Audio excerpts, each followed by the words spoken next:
The first Hellraiser didn't just open a box. It opened something the audience wasn't ready for.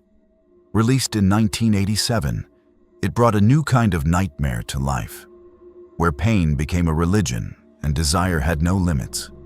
Frank Cotton, always chasing new sensations, buys an ancient puzzle box from a merchant. He thinks it's a door to pleasure, but when he solves it, chains burst out, and creatures from another realm, the Cenobites, appear. They tear his body apart and take what's left of him to their dimension. Sometime later, his brother Larry moves into the same house with his wife Julia. Julia once loved Frank, and when a drop of Larry's blood revived Frank's remains in the attic, she started killing men to help him rebuild his body. Each victim makes him stronger, but the stench of death spreads. Larry's daughter Kirsty discovers what's happening and ends up with the puzzle box herself. When she opens it, the Cenobites arrive again. Their leader, the cold and precise Pinhead, demands a soul. Kirsty bargains. She offers them Frank. They accept, dragging him away in a storm of hooks and screams. The box closes, the house burns, and Kirsty is left holding the thing that started it all. The nightmare is only waiting for someone else to open it again. The second film broadened the concept.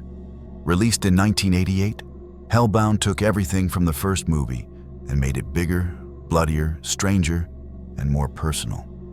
Kirsty is locked in a psychiatric hospital after the events of the first film. Dr. Channard, the man supposed to help her, secretly collects the puzzle boxes and studies the myths around them.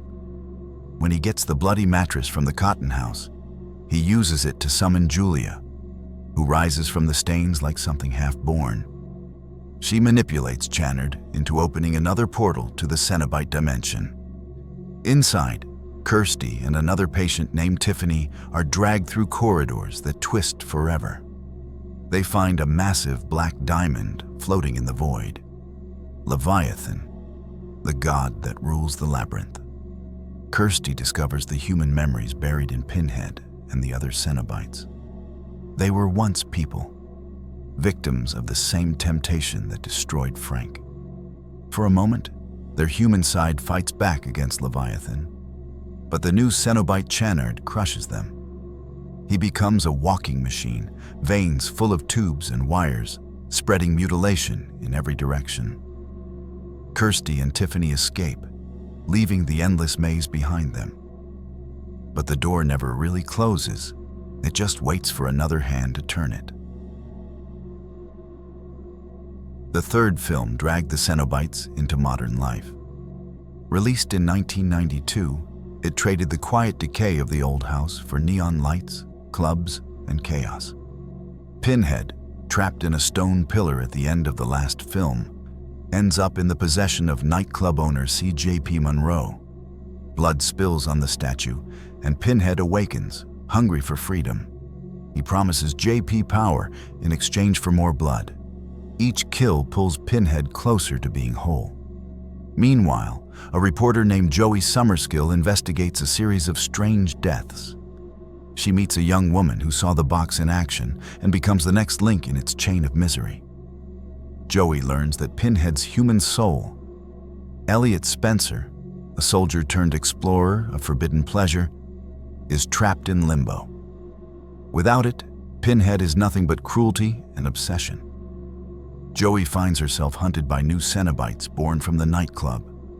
A cameraman fused to his lens, a DJ with CDs buried in his head, a bar girl with smoke pouring from her throat.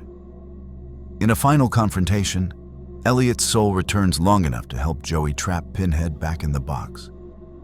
She buries it in wet cement at a construction site, trying to seal it forever. But the last image shows a skyscraper designed in the box's pattern. Evil doesn't disappear, it evolves. This film stretched the curse across centuries. It followed one family's doomed connection to the box, from its creation to its supposed destruction. It begins in the 18th century, when toy maker Philippe Le Marchand is commissioned by a dark magician to craft the puzzle box. The magician uses it to summon Angelique, a demon of beauty and deceit, binding her to Earth. Le Marchand realizes what he has done and designs a counter-device, the Elysium Configuration, a design meant to trap the darkness instead of release it. The film then jumps through time, following Le Marchand's descendants. In modern day, one of them, John Merchant, becomes obsessed with the box's history. Angelique reappears, still hunting his bloodline, and joins forces with Pinhead. Their uneasy alliance crumbles as each one tries to control the other. In the final act, the story moves to the 22nd century, aboard a space station built by Paul Merchant, the last of the line. He uses the station itself as a giant version of the Elysium Configuration.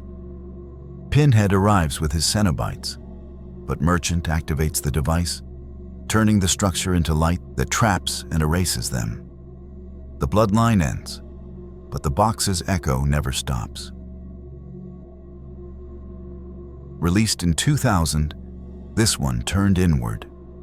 It left behind the family curse and focused on guilt and punishment, taking the series into psychological territory. Detective Joseph Thorne is a corrupt cop living off lies, drugs, and betrayal. During a murder investigation, he finds the puzzle box at a crime scene and opens it without knowing what it is. After that moment, his world collapses piece by piece. He begins to see things no one else can. A mutilated figure called the Engineer seems to be behind every clue, every dead body, every strange vision. As Thorne searches for answers, his own sins surface, every lie he told, every person he hurt. The case turns into a nightmare that loops endlessly.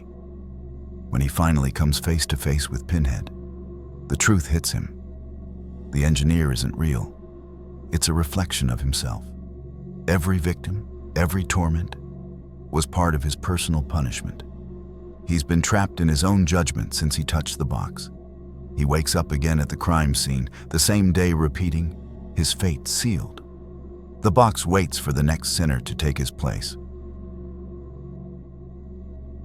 Released in 2002, Hellseeker brought back a familiar face and twisted her story into something colder. Kirsty Cotton, the survivor from the first two films, returns. She's now married to Trevor Gooden, a man whose life seems perfect until a car accident throws him into chaos. His wife disappears underwater during the crash, and he wakes up disoriented, unable to remember what truly happened. As he tries to piece it together, strange visions surround him, people dying, rooms that shift shape, a sense that the world itself is lying to him. Trevor discovers the puzzle box among Kirsty's things. Each time he touches it, he sees flashes of Pinhead and other demons waiting behind the surface of reality. He starts to question what's real, but the truth is worse than anything he imagines. He's already dead, trapped in his own personal punishment. Kirsty survived by striking a deal with the Cenobites, offering them 5 souls in exchange for her freedom. Those souls were Trevor's lovers, his friends, and finally, himself. The final shot shows Kirsty alive, driving away. The box is gone, but her life feels like a quiet curse that never ends. If you're still watching, you already crossed the line. Ordinary people stop way before this point. Hit the like button, subscribe, and stay with us. The next chapters cut deeper, and there's no turning back once you open the box. By 2005, the series took another turn, this time diving into underground cults and videotape nightmares. Reporter Amy Klein receives a strange videotape from Romania. On it, a woman appears to commit suicide, then suddenly comes back to life. The footage is tied to a group called the Deaders, who claim they've found a way to conquer death through the Lament Configuration. Amy travels to Bucharest to uncover the truth and finds the box waiting for her in a filthy apartment. When she opens it, she's pulled into a blur of hallucinations and pain. The cult's leader, Winter Le Marchand claims to be a descendant of the original toy maker and believes he can control the Cenobites. But Pinhead arrives and ends that illusion quickly. He tells Amy that life and death are not things to be stolen. They must be earned. Winter's attempt to control Hell fails, and his followers are dragged away. Amy realizes she's already been marked by the box, with a knife wound that never heals.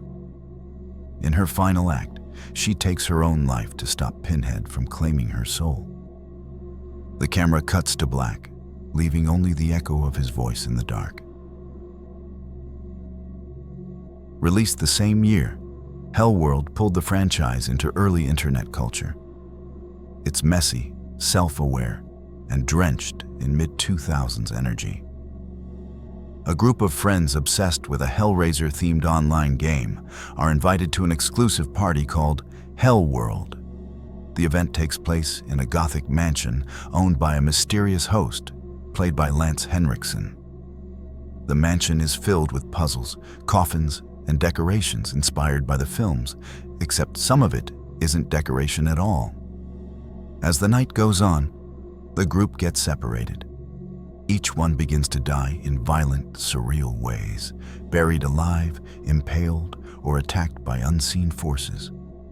Pinhead and the Cenobites appear, but nothing feels real. The reveal comes late. The entire event was an illusion created by the host, seeking revenge for his son's death, who was part of their gaming circle. The partygoers were buried alive the whole time, trapped in hallucinations until they suffocated. Only 2 managed to escape, but even then, the final scene shows Pinhead emerging one last time. The message is clear: you can't mock hell without eventually meeting it. By 2011, the franchise hit its lowest point. Revelations was rushed, shot in 2 weeks, and introduced a new actor as Pinhead. But even through the chaos, its ideas were grim enough to stay memorable. 2 friends, Steven and Nico, run away to Mexico with a camera and a need for excitement. They find the puzzle box, open it, and vanish. Months later, their families meet for dinner to grieve and remember them. Then, Steven returns, filthy, silent, and terrified. He carries the box. As the night unfolds, secrets spill. Nico killed a woman and used her blood to summon the Cenobites, while Steven later tried to escape with the box. The film cuts between found footage and present events, showing what really happened. The Cenobites took Nico, and Steven was forced to live with guilt. Pinhead appears, delivering a punishment that ends the cycle with hooks and screams. The new Pinhead lacks Doug Bradley's cold authority, but the cruelty of the world still bleeds through. By the end, everyone is either dead or damned, and the box sits quietly once again, waiting for a new set of hands. 7 years later, the series tried to rebuild itself. Judgement was released in 2018 with a darker tone and an attempt to expand Hell's bureaucracy. Detectives Sean and David Carter investigate a serial killer known as the Preceptor, whose crimes follow the 10 Commandments. Their search leads them to a decrepit house where 3 demonic orders process human souls. There's the Stygian Inquisition, which writes down sins in blood, and the Assessor, who consumes those pages and vomits the results for judgment. It's disgusting but structured. Hell works like a system, not random madness. Sean ends up opening the puzzle box, and Pinhead arrives to deal with him.